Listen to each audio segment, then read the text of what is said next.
본문 말씀 베드로전서 1장 1절로 2절입니다. 예수 그리스도의 사도인 나 베드로는 본도와 갈라디아와 갑바도기아와 아시아와 비두니에 흩어져서 나그네로 사는 여러분에게 문안합니다. 하나님 아버지께서 당신의 미리 아심을 따라 여러분을 택하여 주시고 성령으로 거룩하게 해주셨으므로 여러분은 예수 그리스도께 순종하게 되었으며 그의 피로 정결함을 얻게 되었습니다. 여러분에게 은혜와 평화가 가득하기를 빕니다. 아멘. 오늘부터 두세 번에 걸쳐서 베드로전서 1장의 말씀을 함께 상고하면서 주님이 주시는 은혜를 받기를 원합니다. 오늘 그 첫 시간으로 1절 2절 말씀 안에서 이 베드로전서의 저자가 누구이며 수신자가 누구인지 알아보기를 원합니다. 본서의 저자, 베드로전서의 저자, 당연히 책 이름에 들어있는 그분 베드로 사도이시지요. 1절 예수 그리스도의 사도인 나 베드로가 문안한다고 말씀해서 베드로의 저술임이 분명히 드러나 있습니다. 그래서 우리는 베드로가 예수님을 처음부터 끝까지 따랐고 또 성령님을 오래 따르면서 놀라운 진리의 깊은 이해의 토대를 가지고 계신 분이지요. 그 베드로께서 특별히 이 서신을 기록하기 위해서 성령님이 주시는 계시를 받았다. 그리고 기록했다라고 우리는 믿습니다.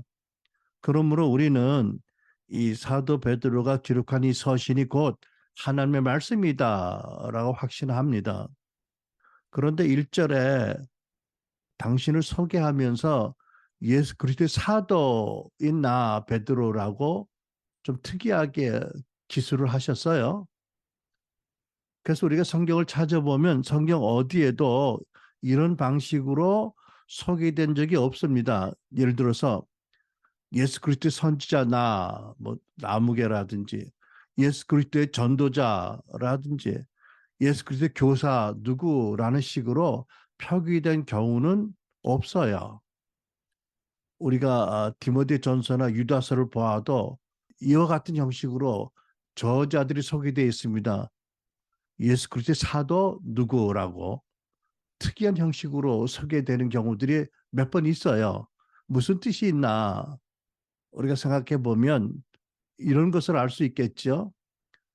예수님이 12제 사도가 있고 12제자 사도가 있고 또 여러 사도가 있지만 그중에 특별히 신약 성경의 저자로 부름받은 사도들이 소개될 때는 또 성령 안에서 스스로 소개할 때는 예수 그리스도의 사도 바울, 예수 그리스도의 사도 베드로 이렇게 소개하는 것을 볼 수가 있습니다. 그러니까는 특별한 어떤 그 의도가 선한 차별적 의도가 있는 것을 알 수 있겠죠. 네, 그러니까 베드로, 요한, 바울, 야고보 같은 분들은 예수님 12 사도들이나 기타 다른 사도들과 다르게 특별히 신약 성경의 저자로서 하나님의 부르심을 받고 특별한 계시를 받았다라는 것을 알게 합니다. 그러니까 이분들은 기독교 역사뿐만 아니라 이 땅과 하늘에 있는 하나님 나라에서 매우 구별되는 아주 독특하고 특별한 권위가 있고 부르심이 있었다.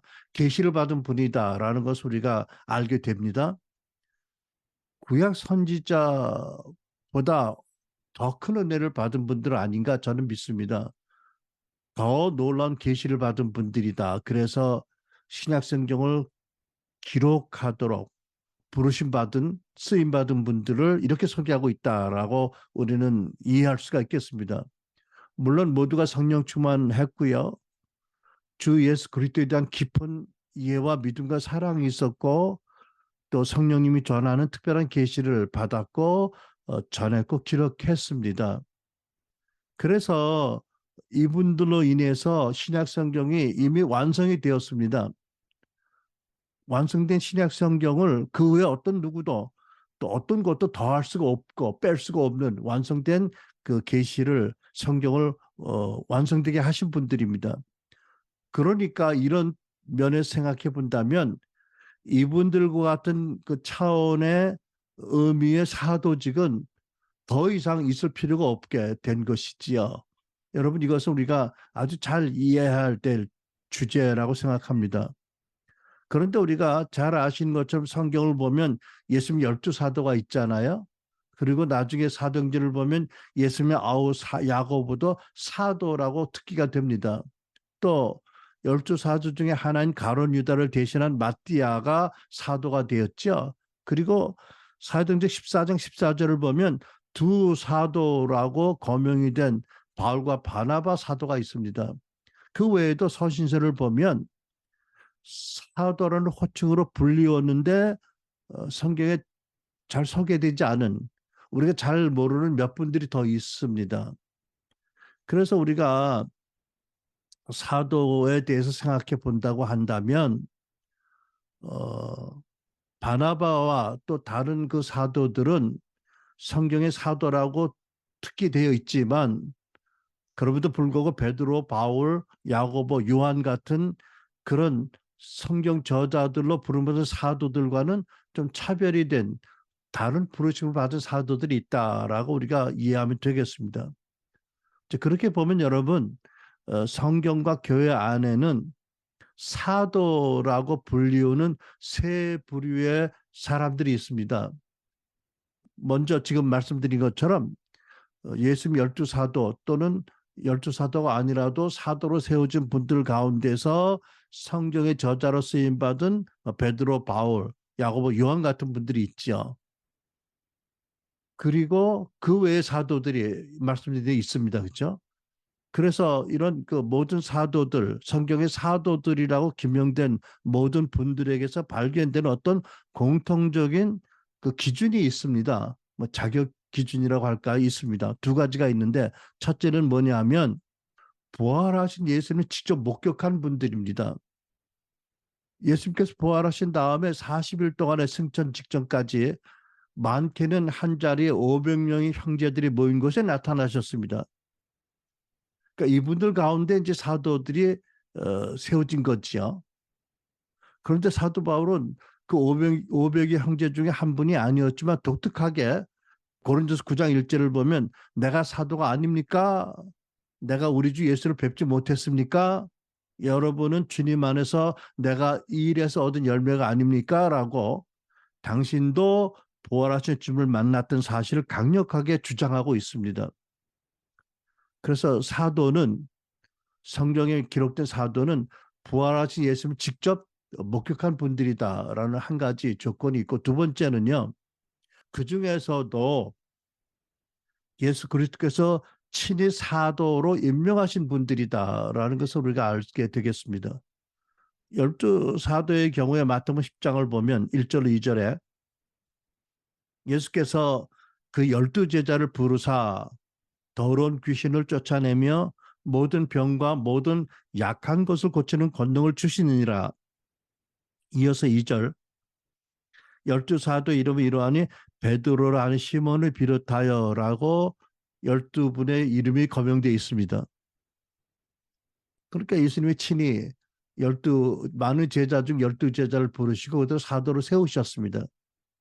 근데 사도 바울은 사도행전 26장 14절로 17절에 이렇게 부활하신 주님이 당신을 사도로 임명했다고 기록했습니다. 그때 우리는 모두 땅에 엎드러졌습니다. 그때 제게 히브리 말로 말씀하시는 음성이 들렸습니다. 사울아 사울아 내가 왜 나를 핍박하느냐. 가시채찍을 뒷발질 해봐야 너만 다칠 뿐이다. 그래서 제가 물었습니다. 주여 당신은 누구십니까? 그러자 주께서 대답하셨습니다. 나는 내가 핍박하는 예수다. 이제 일어나 똑바로 서거라. 내가 네게 나타난 것은 너를 내 일꾼으로 삼아 내가 본 것과 앞으로 내가 네게 보여줄 것을 사람들에게 증거하도록 하기 위함이다. 라고 해서 사도 바울은 별도로 주님을 만났고 주님이 당신의 일꾼으로 사도로 임명하셨다는 것을 주장하고 있습니다. 우리는 그것을 믿습니다. 이러한 이제 사도 그룹이 있고요. 두 번째는 교회 역사상 어쩌면 관행상으로 리더들 가운데도 매우 탁월하고 능력이 뛰어난 지도자들, 교회의 개척 설립자나 또는 어떤 사역의 개척 설립자들을 사도, 특별히 교회 사도라고 구분해서 불리운 분들이 있습니다. 오늘 생각하는 한 분의 예를 들면 미국에서 힐링룸 무브먼트, 치유의 룸 운동을 시작한 조한지 레이크라는 분이 계세요. 이분이 1908년 남아프리카 공화국에 가서 6년 동안 사역했는데 그동안에 무려 100만 명을 예수님께로 인도했고 625개 이상의 교회를 설립했다고 합니다. 그리고 1914년도에 미국 워싱턴주 스포케인에 가서 치유 사역 팀을 세우고 불과 5, 6년 동안에 10만 건의 치유가 일어나게 하셨다고 합니다. 엄청난 사역을 일으킨 분이죠. 분명한 목적과 비전이 있었고 능력이 있었고 뿐만 아니라 인격을 갖춘 분이었다고 합니다. 그리고 그분은 능력의 비밀이 행위가 아니라 존재에 있다라고 자주 말씀했습니다. 여러분 우리는 이런 능력을 생각하면 많은 기도라든지 어떤 행위, 종교적인 행위를 생각하기 쉽지만 그분은 그게 아니고 능력의 비밀은 존재에 있다라고 말씀하셨고 성령으로 충만한 그리스도인들은 예수님이 이 땅에서 하셨던 것 같은 사역을 할 수 있어야 되는데 그것은 하나님께서 자기를 보는 것처럼 자기를 볼 때 되어줄 수 있다라고 가르치셨습니다. 이런 분이야말로 예수님의 사도들, 성경시대 사도들과 거의 비등한 그죠? 놀라운 권세와 능력을 또 사역을 일으킨 분입니다. 그런데 우리는 이런 분들을 교회 사도라고 부르고 또 사도적 리더십이라고 부르고 있습니다. 근데 교회 역사를 보면 여러분 이런 분들이 적지 않게 많이 계셨어요. 또 예를 들면 어거스틴이나 루터나 칼빈이나 요한 웨슬레 또는 미국의 위대한 부흥사였던 조지 위필드 같은 분들이 이런 사도적 리더십이었고 교회의 사도들이었습니다. 마지막으로 세 번째는 신약 교회 모든 성도들이 다 예수님의 증인으로 제자로 증인으로 복음과 하나님 나라를 전파하라는 소명을 받았기 때문에 그런 의미에서 모든 신자들을 사도라고 말하기도 합니다. 일부 어떤 교회에서는 평신도 사도직이라는 용어를 써서 이런 개념을 인정하고 또 가르치고 있는 줄 압니다. 그런데 여러분 이 외에 오늘날 예수님 재림 전에 지상됨령을 순종하기 위해서 사회 대변정을 일으키자 그러기 위해서는 일터 사도들을 배우고 일터 교회를 세워야 된다. 또 그러기 위해서는 교회의 사도직이 회복돼야 된다라는 그룹이 있죠. 바로 저와 여러분이 속한 이 그룹입니다. 우리가 존경하는 고 피로 와그너 박사님의 그 가르침을 따라서 말세 교회 안에 오중 사역이 회복되어져야 되고 오중 직임 안에 사도적 직임이 회복돼야 된다라고 우리가 믿습니다. 그런 배경에서 저는 여러분 아시는 것처럼 개인적으로 2010년 6월 달 미국 국제 HIM 본부에서 사도로 세움을 받았습니다. 이건 뭐 정말 우리 가문의 영광이지요. 너무 감사하고 또 저를 위해서 기도하신 모든 분들의 그 기도의 덕분이라고 믿는데 그런데 제가 돌이켜 기억을 다듬어 보면 약 40년 전에 1983년 2월 13일 캐나다 토론토 굉장히 추웠습니다. 그날 새벽 미명에 구세군 칼리지 기숙사에서 막 잠이 깨려고 막 일어나려고 할 때 돌연히 You are being commissioned이라는 엄청나게 웅장하고 신비스러운 음성을 들은 놀란 경험이 있었습니다. 근데 너무 놀랐습니다. 저는 잠결에 후다닥 일어나가지고 누가 내 방에 들어왔나? 들어와서 영어로 내게 얘기를 하나? 근데 아무도 없지요. 있을 수가 없지요. 하나 음성을 내 음성을 들은 것입니다. 너무 놀랐고요. 그게 무슨 뜻인지 짐작도 안 가서 그냥 일기장에 기록을 했을 뿐입니다. 그러고 나서 몇십 년이 지난 다음에 국제 HRM에서 교회 사도라는 영광스러운 직임을 받았을 때에 그때 30년 전에 거의 30년 들은 그 음성의 의미가 무엇인지를 조금 깨달았을 뿐이었습니다. 그래서 저는 이런 저의 경험과 또 임직된 그런 그 은혜를 돌이켜 보면서 저처럼 애차임에서 사도로 임직된 분들은 당연히 첫째 부류의 사도들과는 다른 차원의 감히 비교할 수 있는 차원의 리더들이고 교회 사도이고 감히 비교조차 할 수 없는 그런 존재라고 믿습니다. 뭐 저는 그렇게 봅니다. 그런데 여러분 우리가 성경을 보면 사도 바울이 당신이 스스로가 사도라고 칭함받기를 감당하지 못할 자라고 고백을 했어요. 고린도서 15장 9절 나는 사도 중에 가장 작은 자라. 나는 하나님의 교회를 박해하였으므로 사도라 칭함받기를 감당치 못할 자니라고 했습니다. 물론 하나님의 죄 사함을 믿지 못해서 이렇게 말씀한 건 아니지요. 그러나 겸손한 마음으로 하나님을 참으로 경외하는 마음으로 이렇게 고백한 줄로 믿습니다. 저는 이것이 굉장히 중요한 마음이고 태도라고 믿습니다. 그렇죠. 그러나 반면에 사도 바울께서는 로마서나 갈라디아서나 고린도 전후서를 보면 한결같이 당신이 예수 그리스도의 사도라고 강력히 주창합니다. 물론 당신의 개인의 어떤 위상이나 권위를 존중받기 위해서 그렇게 말씀하는 것은 아닌 줄 믿습니다. 오직 당신이 받아서 전하는 복음과 당신이 전파한 하나님의 말씀의 권위를 또 당신이 받아서 보낸 서신의 말씀의 권위를 주장하기 위해서 그렇게 말씀하시는 믿습니다. 그러니까 반대적으로 개인적으로는 사람들이 자기의 실제 이상으로 과장돼 생각하지 않도록 그리고 또 그리스도의 능력이 항상 자기에게 머물도록 우정 자기의 연약함을 고백하고 오히려 자랑을 했습니다. 그리고 또 당신의 사도된 그 표지가 다른 것이 아니라 모든 참음이라고 말씀했습니다. 고린도서 12장 12절 나는 여러분 가운데서 일일이 참으면서 표적과 기사와 기적으로서 사도가 된 표적을 나타냈습니다. 표준 3번역입니다. 개혁성경은 나의 사도된 표는 내가 너희 가운데서 모든 참음과 표적과 기사와 능력을 행한 것이다 라고 말씀합니다. 그러니까 모든 표적, 모든 능력, 모든 그런 권능, 은사 이전에 가장 두드러진 사도의 표가 뭐라고요? 모든 참음이라고 말씀했습니다. 복음과 하나님 나라를 위해서 받는 그 많은 무고한 핍박과 고난을 견딘 모든 참음이 내가 사도라는 첫 번째 증거다라고 거듭 말씀하십니다. 고린도전서 4장 9절로 13절 보니까 이렇게 적으셨어요.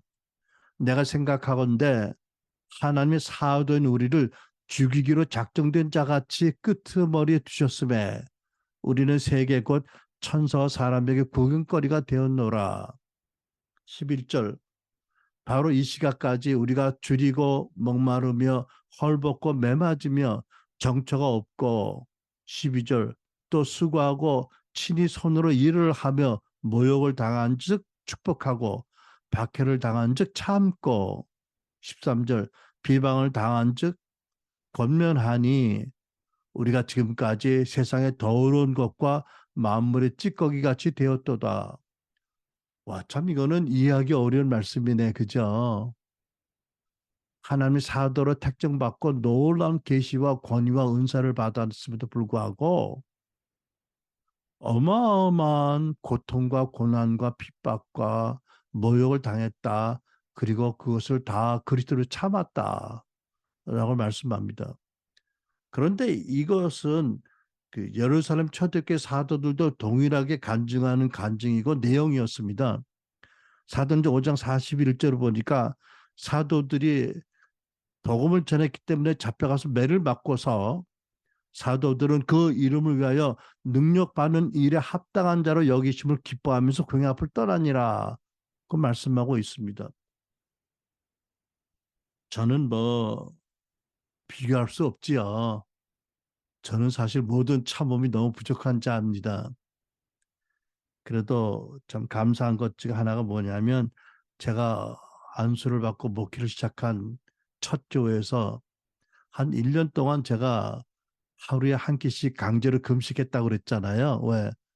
먹을 양식이 부족해서.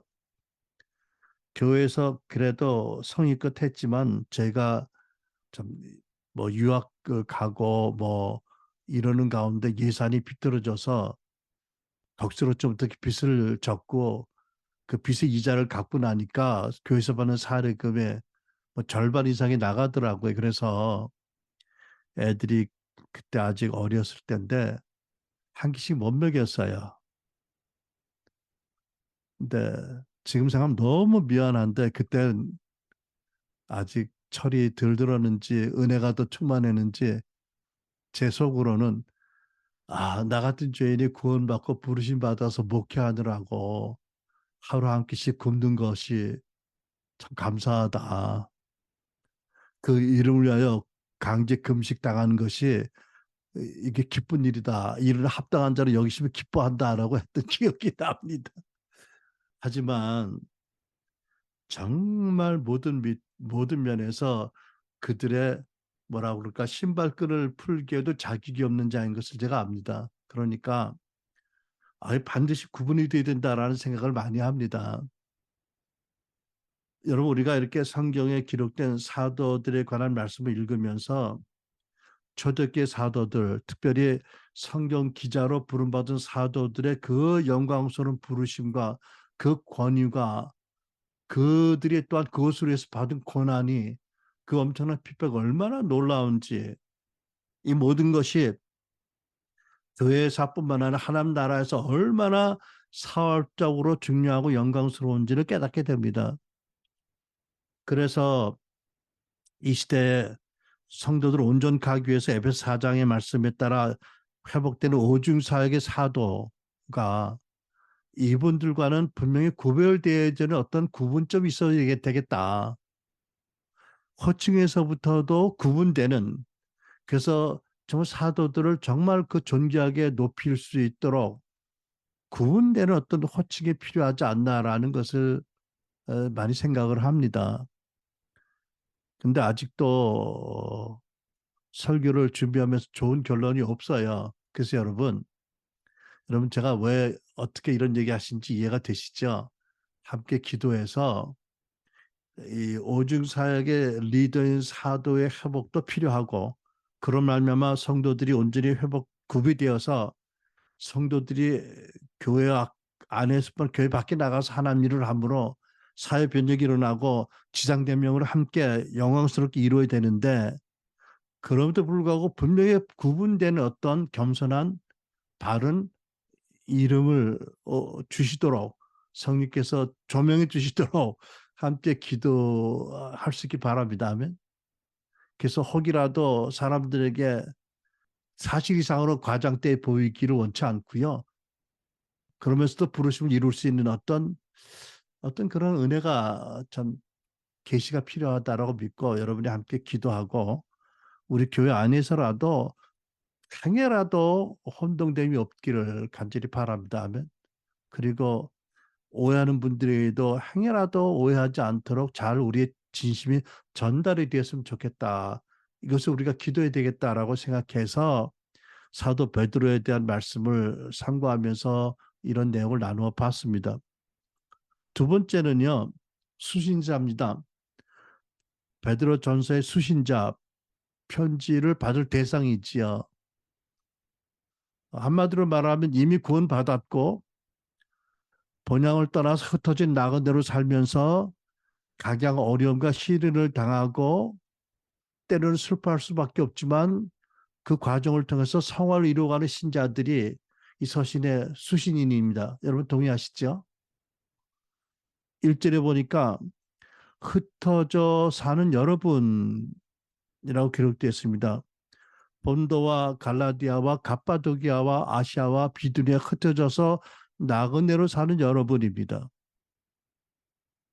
2절에 보면 하나님의 미리 아심을 따라 택하심과 성령으로 거룩하게 해주심을 받았고 예수 그리스도의 피로 정결함을 받고 예수 그리스도께 순종하게 되도록 부름받은 자들이다라고 말씀합니다. 그러니까 여러분, 곧 우리들 아니겠습니까? 이 본도와 갈라디아, 갑바도기아, 아시아 비두니아 지역은 오늘날 터키에 속한 그런 그 어떤 지역에 있는 결국 수신인들은 그 지역에 있는 여러 가정교 회중들이 있지요. 근데 거기 보면 이미 그 시대에는 고국을 떠나서 먼 곳으로 이주한 유대인 크리스찬들도 그 교회에 있었고 뿐만 아니라 그 하나님의 선교로 말미암아 현지에서 믿어 거듭난 그런 현지인 크리스찬들이 함께 그 가정교회들을 이루고 있었습니다. 그러니까 여러분 본문에 흩어져서 나그네로 사는 여러분이라고 했을 때에 나그네라는 것이 바로 곧 뭐 팔레스타인을 떠나온 유대 크리스찬만을 지칭한 것이 아닌 것을 우리가 이해해야 됩니다. 이것은 결국 하늘 본향에서 멀리 떨어져 낯선 곳에 흩어져 나그네로 사는 모든 하나님의 백성들을 하나님의 자녀들을 통칭하는 그런 뜻으로 쓰여진 단어입니다. 여러분 동의하세요? 우리 이민자 크리스찬들은 좀 더 실감이 나죠, 그죠? 본향을 떠나 낯선 곳에 흩어져 사는 나그네들이다. 그런데 이 성경의 뜻은 그거보다 더 근원적인 그 나그네를 말하고 있습니다. 근원적인 의미에서. 여러분 우리가 전도서 12장을 보면 사람이 살다가 언젠가는 영원한 고향으로 간다고 말씀합니다. 하나님의 영이 그것을 주신 하나님이 계신 본향으로 돌아간다고 말씀합니다. 전도서 12장 5절로 7절이죠. 머리 위에는 허옇게 꽃이 피고 메뚜기도 짐이 되는 무거운 짐이 되는 짐으로 느껴지는 욕망이 더는 일어나지 않을 그때 사람이 임종의 때에 당해서 이렇게 된다는 그 말씀이죠. 그때가 되면 사람은 자신의 영원한 고향으로 가고 조문객들이 슬퍼하며 거리를 다니는 것이다. 여러분 물론 슬퍼하시겠지요. 슬퍼해야 되지요. 슬퍼하겠죠. 그러나 우리가 기억할 것은 그분들이 어디로 갔다고요? 영원한 자기 고향으로 가셨다. 아버지가 계시는 예수님이 예비하신 자기 집이 있는 곳으로 가셨다는 것을 믿음으로 기억하면서 너무 지나치게 슬퍼하지 않으시길 바랍니다. 그리고 이렇게 6절에 기록되어 있죠. 그때가 오기 전에 그분을 기억하라. 누구 창조주, 너 구원의 아버지를 기억하라. 7절 육체가 본래 왔던 흙으로 돌아가기 전에 그러니까 죽음이 임하기 전에 영이 그것을 주신 하나님께로 돌아가기 전에 죽음이 뭐죠? 육체와 영혼이 갈라지는 것. 육체는 흙으로 돌아가고 영과 혼은 아버지께 돌아가는 것. 그것이 죽음이잖아요. 그러기 전에 그분을 기억하라고 말씀하고 있어요. 우리말 성경입니다. 여러분 본문 바로 다음에 베드로전서 1장 4절을 보면 이런 말씀이 기록되어 있습니다. 여러분을 위하여 썩지 않고 더러워지지 않고 낡아 없어지지 않은 유산을 받게 하셨습니다. 이 유산은 여러분의 몫으로 하늘에 간직되어 있습니다. 여러분의 유산이 있대요. 돌아가실 부모님 남겨놓을 유산만이 아니고 예수님 안에서 받을 하나님 예비하신 유산이 있습니다. 영광스러운 유산, 결코 썩지 않고 더러워지 낡아지 않는 그 영원한 유산이 있습니다. 이 유산이 우리의 이름으로 지금 하늘에 간직되어 있다고 말씀합니다. 우리가 가야 그 유산의 박스가 열릴 것입니다. 그럼 우리 얼마나 놀라겠어요? 여러분, 우리 하늘에서 난 사람이죠. 그래서 우리 본향이 이 세상이 아니라 한국이 아니라 저 천성입니다. 그죠? 여러분, 우리 엘리야서 배웠잖아요. 사람의 영이 천국에서 하나님과 함께 존재하고 있다가 하나님의 보내심을 받아 보내왔다. 그래서 우리가 이 세상의 생명으로 태어났다. 하나님의 영이 우리를 보내신 곳, 우리의 영을 보내신 그곳, 그리고 우리 혼을 아직도 가보지 못한 그곳. 아, 입신한 분들은 갔다 오나요? 저는 아직 못 해봤습니다. 저희 혼은 아직 본향에 못 가봤어요.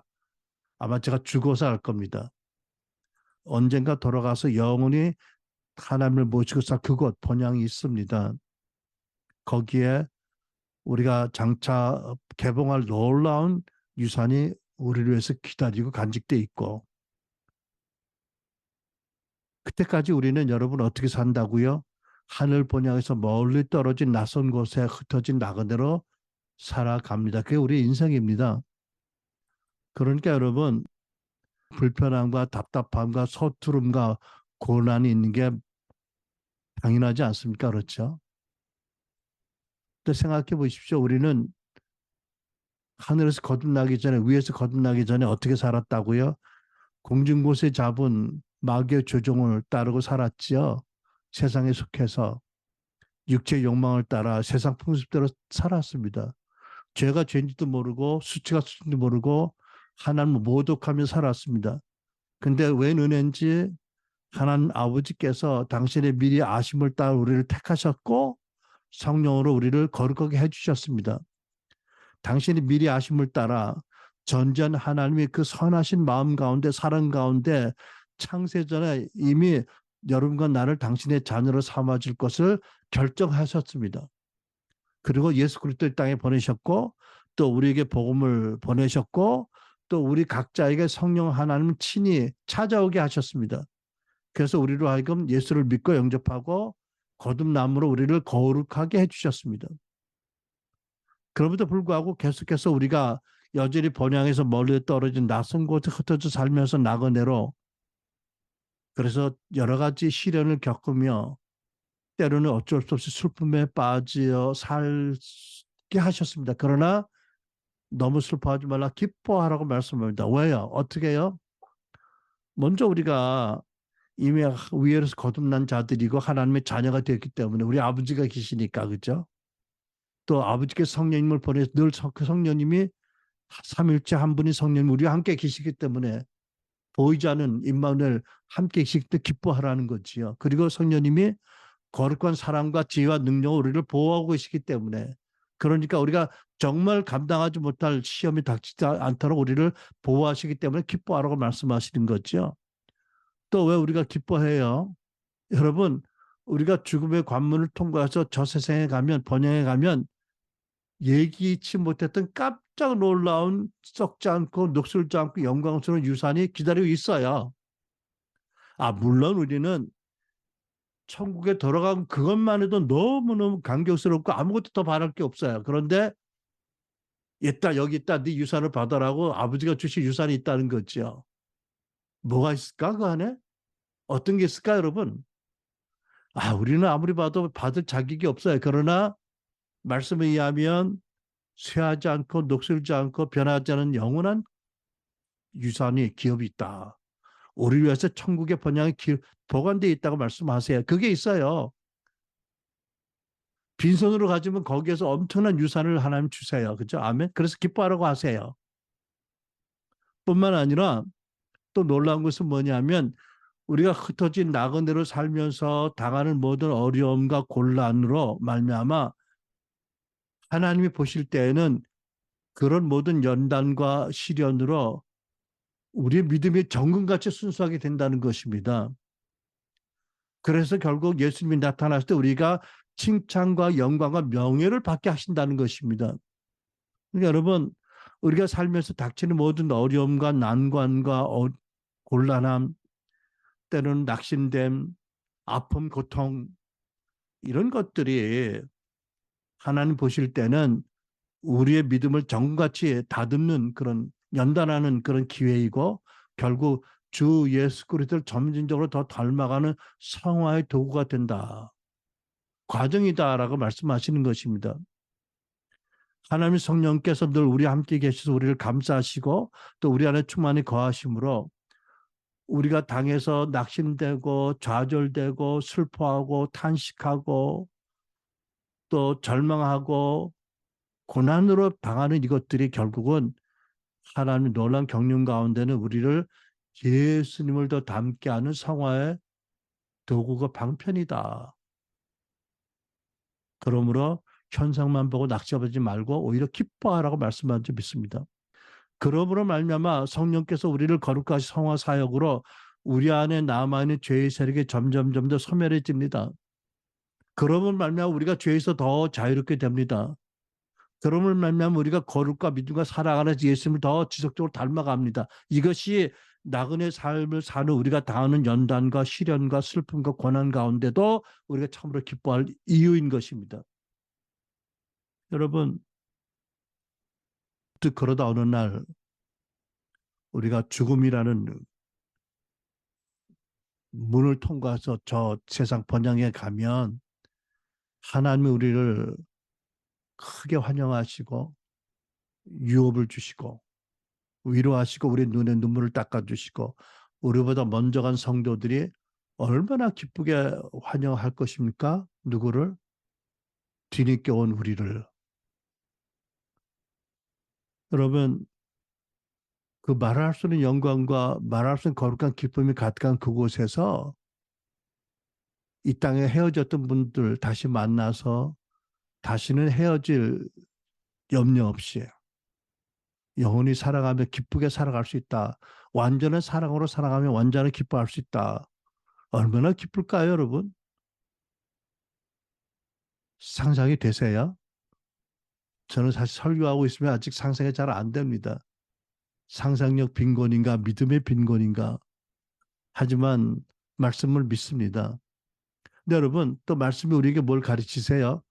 하나님의 독생자 예수 그리스도와 성령님 안에서 우리를 구원할 목적이 무엇인가를 말씀하고 있습니다. 2절, 우리가 예수 그리스도를 닮아가면서 예수 그리스도께 순종하는 것이다. 그리고 그것을 위해서 우리는 언제든지 필요할 때마다 그의 피로 정결함을 얻게 된다라고 말씀합니다. 여러분, 왜 우리가 그리스도의 피로 정결함을 얻어야 됩니까? 이미 거듭났는데 거듭날 때 이미 그 피로 진리로 씻김 받았고 우리가 의롭다, 우리가 거룩하다는 선언을 들었는데 이건 이것 때문입니다. 우리가 예수님을 믿고 그분을 왕으로 믿고 구주로 믿고 그분에게 순종하는 삶을 살려고 그 방향을 결정했습니다. 그것이 우리 삶의 목적입니다. 예수 그리스도께 순종하며 앞뒤에 영광을 돌리는 것. 그런데 나그네의 삶을 사는 동안은 어느 누구도 어느 누구의 순종도 완전할 수는 없습니다. 하나님 우리가 늘 불완전할 것을 알면서도 우리를 부르셔서 순종의 부르심으로 나오라고 부르십니다. 그러면서 예비하신 것이 그의 피에 씻어줌이시고 그의 피로 덮어주심입니다. 우리의 소원은 하나님을 기쁘시게 하고 예수께 늘 순종하는 것인데 육신이 약해서 육신을 사는 동안에 계속해서 우리가 실수하고 또 죄를 짓고 우리 순종이 완전하지 못합니다. 늘 불완전합니다. 여러분, 우리도 그렇지만 예를 들면 성경 사도 바울 같은 분들이 자기 안에 여전히 남아있는 죄를 인지하고 고통스러워했잖아요. 그렇죠? 그런 성경은 계속해서 믿는 우리에게 회개할 것을 권면하고 회개할 것을 명령하십니다. 그리고 그때마다 예수의 피가 우리를 씻어줄 것을 약속합니다. 그래서 하나님께서는 오늘 본문을 통해서 나그네 같은 우리들이 결국은 성화의 순종을 삶을 살아가는 것이고 우리가 순종에 실수할 때 불완전할 때 언제든지 예수가 십자가에 진 피가 영원히 우리를 정결하도록 계속해서 우리를 씻어주신다는 그 약속을 주고 계시고 그 진리를 알게 하십니다. 그래서 우리는 하나님의 존전 안에서 계속 거하게 되고 아버지와의 교제를 계속 이어갈 수 있게 되고 또 하나님에게서 또는 하늘에 있는 모든 또는 땅에 있는 성도들에게서 우리가 계속 용납받고 사랑받고 환영받는 존재다라는 것을 믿음으로 받아들이도록 말씀해 주신다고 믿습니다.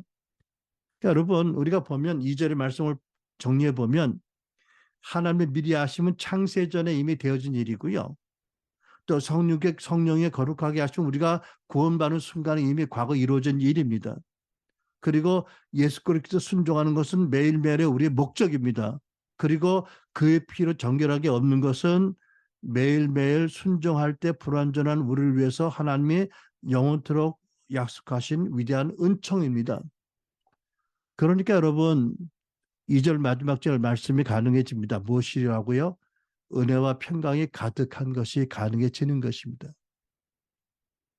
난관이 있고 낙심할 일이 있고 슬퍼할 일이 있고 고통스럽고 눈물 흘릴 일이 있지만 그러나 그리스도 안에서 아버지 사랑 안에서 성령의 돌보심 안에서 우리는 언제든지 일어서서 은혜와 평화가 가득함을 누리며 하나님의 자녀다운 삶을 살아가는 것이 가능하다. 은총으로 라는 것을 우리가 믿게 됩니다. 그래서 여러분 오늘도 또 내일도 살면서 우리의 삶 가운데 여러 가지 시련이 있겠고 어쩔 수 없는 슬픔이 닥치겠지만 그러나 여러분 이 모든 걸 통해서 우리가 주 예수를 더 닮아가게 하는 성화의 과정으로 하나님 인도하고 계신다.